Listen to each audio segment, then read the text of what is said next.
I'm back at the Tambourine Bay with the newly repaired Tachihara 4.5. I have a little bit of glue here that I need to clean up. Apart from that, no creases. The bellows is a little bit thicker than the old one, which was paper thin, really paper thin. So there is a little bit of a press to get the lid closed, and I must be very, very careful when folding the camera to make sure that the bellows is all in place. I'm back at almost exactly the same place I took the previous video where I had the problems with the bellows there. A different time though, but that's okay. I'll be using the same 90mm lens. Let me put a bit of rise on it. I had about 20.5 millimeters of rise last time. This time the bellows are much less scrunched. But why don't we see what happens when we take the back off? That's all nice and clean around there.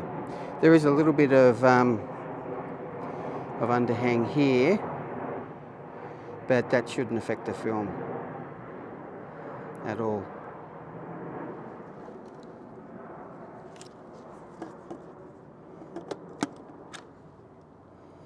Okay.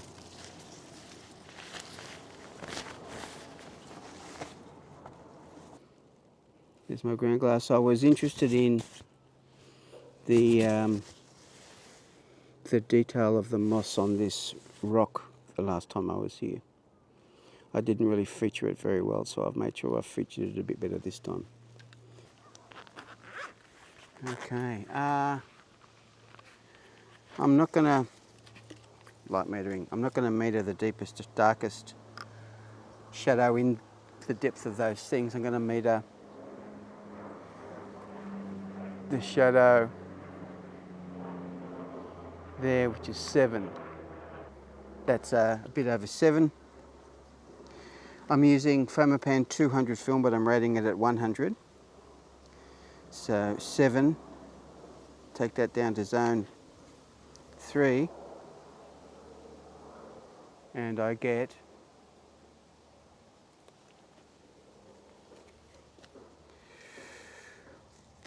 1 second f22, half second f32. Oh, 1 second f22, 2 seconds f32. So I'm in reciprocity failure territory. I'm just going to do 1 second f22. See how we go. I think that'll be enough. 1 second f22. 1 second f22.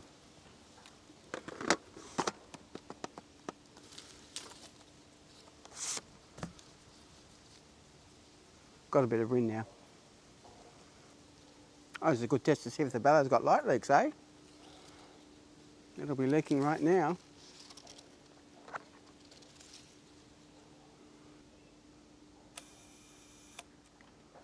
That'll do. Okay.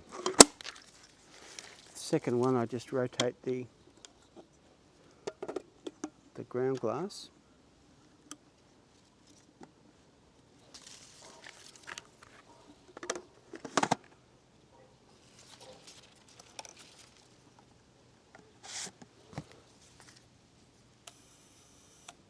And there we go. Okay. Let's see how the new bellow goes. Exciting, isn't it? I use HC-110 highly diluted at 1 plus 119 for Fomapan 200 because it has a very short developing time. Looking at the negatives, you can see the exposure was pretty good. The main goal of this exercise was to see whether the bellows are still leaking light and protruding into the image. Both of those faults have been solved with the new bellows, so I'm pretty happy.